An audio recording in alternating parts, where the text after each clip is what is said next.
Navios de guerra voando até a borda do nosso sistema solar a bordo do satélite Voyager. É uma história bastante fascinante, mas nenhum de nós consegue confirmar se era verdade. Fiquei um pouco obcecado com a ideia e queria compartilhar minha jornada para descobrir se havia alguma verdade na história. Então, antes de mais nada, por que haveria partes de navios de guerra alemães usados em satélites? Quando se trata de criar sensores sensíveis, como contadores Geiger, é vital que eles sejam construídos com materiais de mínima radioatividade, afinal, contadores Geiger são projetados para detectar e medir radioatividade, e se os materiais de que são feitos estiverem produzindo radiação, suas leituras serão imprecisas. Qualquer aço produzido após o teste Trinity, a primeira detonação nuclear do mundo em 1945, está contaminado com radionuclídeos como cobalto-60. Após esse primeiro teste, houve 2.000 testes nucleares, muitos deles acima do solo, que elevaram a radiação de fundo mundial a um pico de 0,15 milisievert por ano acima dos níveis naturais em 1963.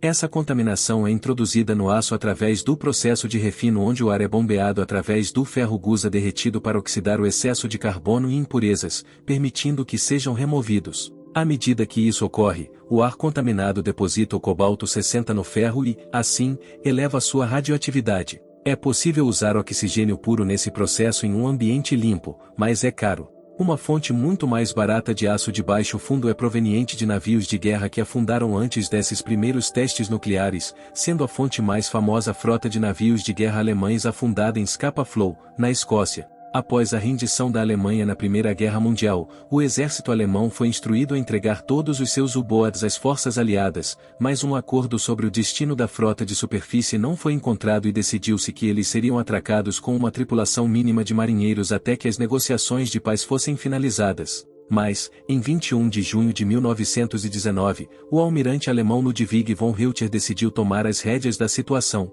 Ele sinalizou para seus homens afundarem os navios, impedindo assim que fossem usados pelos aliados. 52 dos 74 navios de guerra atracados em Scapa Flow afundaram. O custo de resgatar esses navios foi considerado muito caro na época, pois havia um excesso de sucata de metal após a guerra.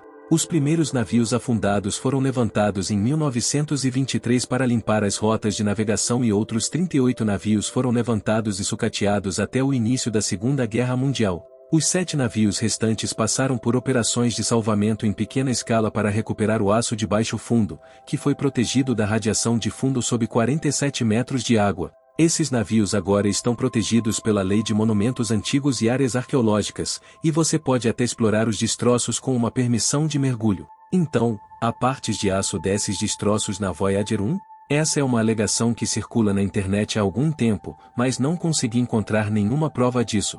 Então, comecei a investigar mais a fundo para ver se havia alguma possibilidade de que partes da Voyager 1 precisassem desse aço. A primeira coisa a notar é que o aço só será usado quando absolutamente necessário, pois é pesado. Materiais mais leves, como alumínio e titânio, são muito mais comuns. Então, comecei a vasculhar a internet em busca de detalhes de construção, e encontrei este documento fantástico lançado pela NASA em 1980, detalhando a construção da Voyager 1. Não havia sensores de radiação incluídos na lista de sensores, o que foi o primeiro golpe na probabilidade dessa história. Em seguida, procurei referências ao aço e, na página 7, descobri que a blindagem para os geradores termoelétricos de radioisótopos foi construída a partir de uma liga de aço e folha de ouro, mas o próprio gerador termoelétrico de radioisótopos é alimentado por radiação, e não teria necessidade de aço de baixo fundo. O braço de suporte foi construído com aço e titânio, mas pelas mesmas razões, é altamente improvável que este aço seja necessário.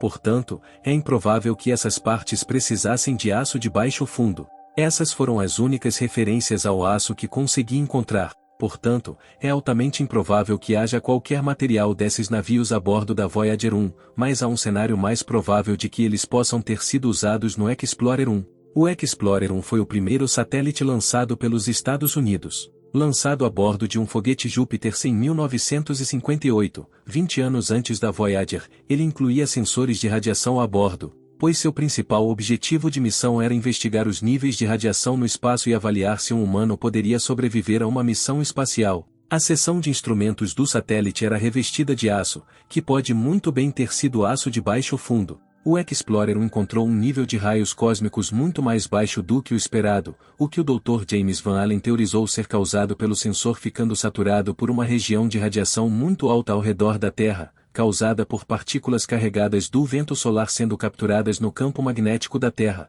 Esse cinturão foi posteriormente confirmado e recebeu o nome de Cinturão de Van Allen. Portanto, há uma pequena chance de que o aço desses antigos navios de guerra alemães tenha chegado ao espaço, mas, sem falar diretamente com os engenheiros que projetaram o Explorer 1, é praticamente impossível confirmar a origem do aço utilizado.